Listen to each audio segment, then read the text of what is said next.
UP cabinet की बैठक खत्म हुई है और क्या फैसले लिए गए ये आपको सुनाते हैं।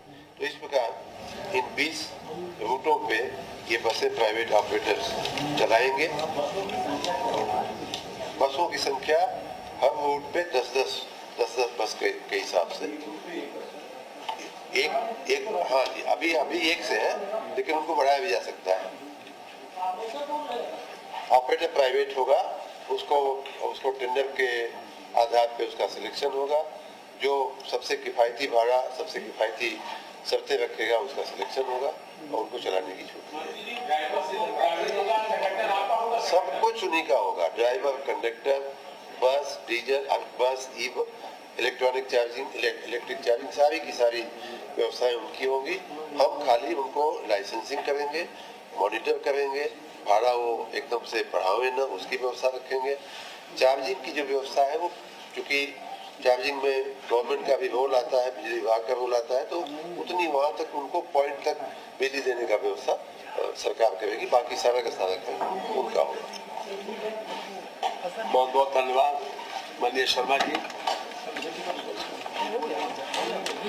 उत्तर प्रदेश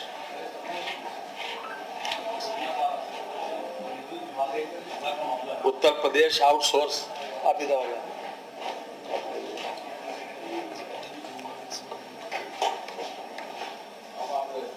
उत्तर प्रदेश आउटसोर्स सेवा निगम की कंपनीज एक्ट 2013 के सेक्शन 8 के अंतर्गत एक public limited company non profitable का जो गठन किया गया है, उसी के तहत उत्तर प्रदेश सरकार के विभिन्न विभागों तथा संस्थाओं में आउटसोर्सिंग के माध्यम से कार्मिकों की सेवाएं जो दी जा रही हैं, उसको बेहतर बनाने के लिए आज मंत्री परिषद के समक्ष एक प्रस्ताव आया है। इसमें विशेष बात यह है कि नियमित पदों के अगेंस्ट इसमें आउटसोर्स या संविदा पर नहीं दिए जाएंगे। साथ ही साथ जो निगम है वो जेम पोर्टल के माध्यम से सर्विस प्रोवाइडर तय करेंगे, एजेंसीज तय करेंगे और इन लोगों का जो मानदेय है वो 16,000 से 20,000 रुपए तक होगा। साथ ही साथ यदि किसी प्रकार की अनियमितता पाई जाती है, 3 वर्ष के लिए इनको सेवा का अवसर मिलेगा और किसी प्रकार की अनियमितता पाई अगर जाती है तो विभाग की संस्तुति पर जो एजेंसी है निगम के भी संज्ञान में लाकर उसकी सेवाओं को समाप्त किया जा सकता है। नियुक्ति की अवधि 3 वर्ष होगी और मैं समझता हूं कि अभी तक के जो आउटसोर्सिंग के लोग जो तरह तरह की बातें चल रही थी और काफी दिनों से इस बात की प्रतीक्षा थी, उसमें उन लोगों को विशेष रूप से सुविधा मिलेगी। इन लोगों को 1 तारीख से लेकर 5 तारीख तक इनका वेतन मिल जाएगा और जितने भी चाहे जो प्रोविडेंट फंड का जो प्रोविजन है, ESI का है, वो सब कुछ इनके खाते में ही जाएगा जो उस कार्मिक होगा, अर्थात जो किसी न किसी रूप में सेवारत होगा उसी के से उसमें जाएगा। अभी तक क्या होता था कि ये सर्विस प्रोवाइडर के खाते में जाता था और तमाम तरीके की शिकायतें इस बात की मिलती थी कि सर्विस प्रोवाइडर ने ये नहीं किया, वो नहीं किया। तो उनको तमाम शिकायतों को किसी भी तरीके से न आए और हर तरह से एक पारदर्शी प्रक्रिया के तहत इन लोगों को सेवा का अवसर मिले। और चूंकि अभी तक सरकार तो देती थी पैसा, लेकिन इन लोगों को ये भी शिकायत मिलती थी कि इन लोगों को पूरा पैसा जितना सरकार देती है उतना नहीं मिल पाता। इसलिए हर तरह से इसमें एक पारदर्शी प्रक्रिया को अपनाने का प्रयास किया गया। साथ साथ आरक्षण का भी प्रावधान किया गया। इसमें SC, ST, OBC, भूतपूर्व सैनिक, स्वतंत्रता संग्राम सेनानी आश्रित, दिव्यांगजन, महिला आरक्षण का प्रावधान भी इसमें किया गया है।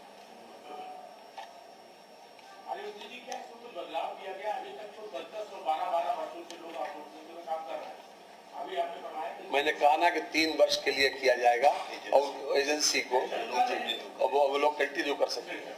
जी जी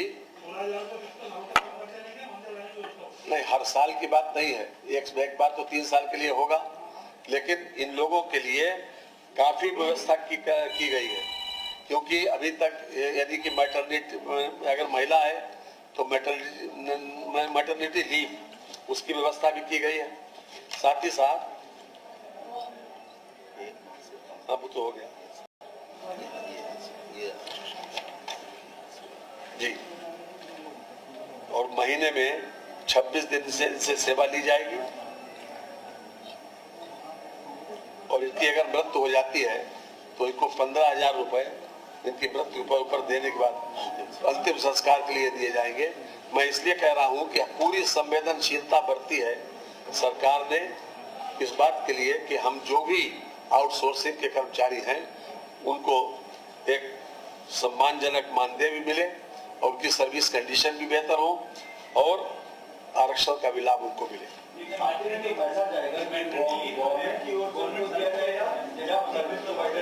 एक एक बोले जी 180 दिन। भर्ती प्रक्रिया का प्रारूप देखिए, जिस प्रकार से एजेंसीज को हम तय करते हैं, निगमों के माध्यम से एजेंसीज को तय करते हैं, जिन लोगों को, जिन विभागों को आवश्यकता होती है वो सर्विस प्रोवाइडर के माध्यम से लेते हैं और विभाग की सहमति जरूरी है। जी हाँ,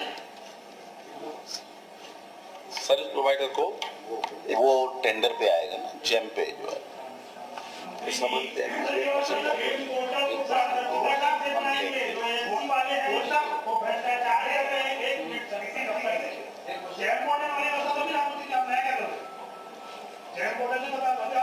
ऐसा है, मैं अभी उनके अकाउंट में पैसा पूरा जाएगा। अभी तक ईएसआई का, ईपीएफ का पैसा सर्विस प्रोवाइडर के पास जाता था, जिसपे शिकायत ये थी कि वो जमा नहीं करते और जितनी कंडीशंस जितनी दी हैं, जो संवेदनशीलता के बाद आरक्षण की व्यवस्था नहीं है थी उसमें पहले, अब आरक्षण की व्यवस्था करने जा रहे हैं। जिस प्रकार से निगम ही बना है, निगम के तहत मैंने आपको शुरुआत जहाँ करी आपने सुना नहीं, मैंने पूरा पहले यहीं से शुरू किया था। उत्तर प्रदेश आउटसोर्स सेवा निगम का कंपनीज एक्ट 2013 के सेक्शन 8 के अंतर्गत ये व्यवस्था लागू की गई। अब दूसरा देख लीजिए,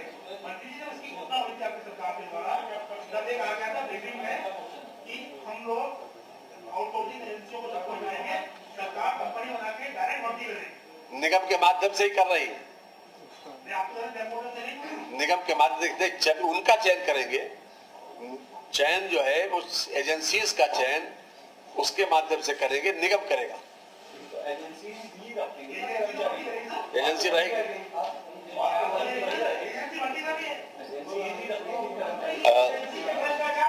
नहीं, हाँ,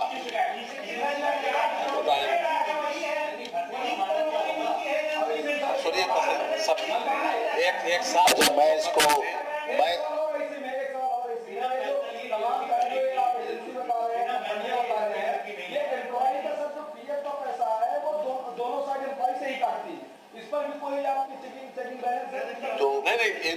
के अकाउंट में जाएगा पैसा पूरा, आपने वो अपना स्वयं जमा करेंगे। आपने जो प्रश्न पूछे हैं, माननीय मंत्री जी ने जैसा बताया है, सर्वप्रथम ये जो निगम है ये एक नियमन निगम के रूप में काम करेगा। अभी ऐसी कोई अम्ब्रेला व्यवस्था नहीं है जो एजेंसियों को रेगुलेट करे। तो सबसे पहली चीज तो ये है कि एक इनका नियमन होगा। नंबर 2, जेम के माध्यम से जरूर, क्योंकि कोई चयन की प्रक्रिया तो रखनी पड़ेगी और वो जो सरकारी व्यवस्था है वो जेम पर आधारित है, तो वो हम जेम पर ही आउटसोर्सिंग एजेंसी का चयन करेंगे। लेकिन आउटसोर्सिंग एजेंसी का चयन जो अब तक विभाग करते थे, अब निगम करेगा। जिस विभाग को जितने मैन पावर की जरूरत है वो निगम को बताएगा, निगम उसकी आवश्यकता के अनुसार मैच करते हुए जो चयनित या क्वालिफाइड कहूंगा आउटसोर्सिंग एजेंसियां हैं उसको अलॉट कर देगी। अब रही बात कि कैसे लिया जाएगा लोगों को, जो कार्मिक हैं, जो आपका बिंदु है, तो उसमें एक पारदर्शी लिखित परीक्षा की भी व्यवस्था है, ठीक है, और साक्षात्कार की है। तो 4 श्रेणियों में जो आउटसोर्सिंग हम सेवा लेंगे, आउटसोर्सिंग सेवाएं लेंगे, उदाहरण के तौर पर जैसे कि सरकार में ट्रांसलेशन की सेवा, तो अगर हमें वहां पर अनुवादकीय सेवाएं लेनी है तो जो ट्रांसलेशन का ज्ञान रखने वाले लोग अप्लाई करेंगे तो हम उनकी सेवाएं लेंगे। नंबर 1, उस सेवा के लिए हम उनको पे करेंगे, तो हमने उनको अलग अलग श्रेणी में डाला है। तो जैसे इसी चीज को बताने के लिए अनुवादकीय सेवाएं जो है श्रेणी 2 में आएंगी, उसमें हम अप टू 25,000 रुपए तक देंगे। ठीक है, वो हम तय करेंगे निगम और विभाग के हम कितना देंगे, पर अप टू 25,000 रुपए तक हम देंगे। तो इस प्रकार से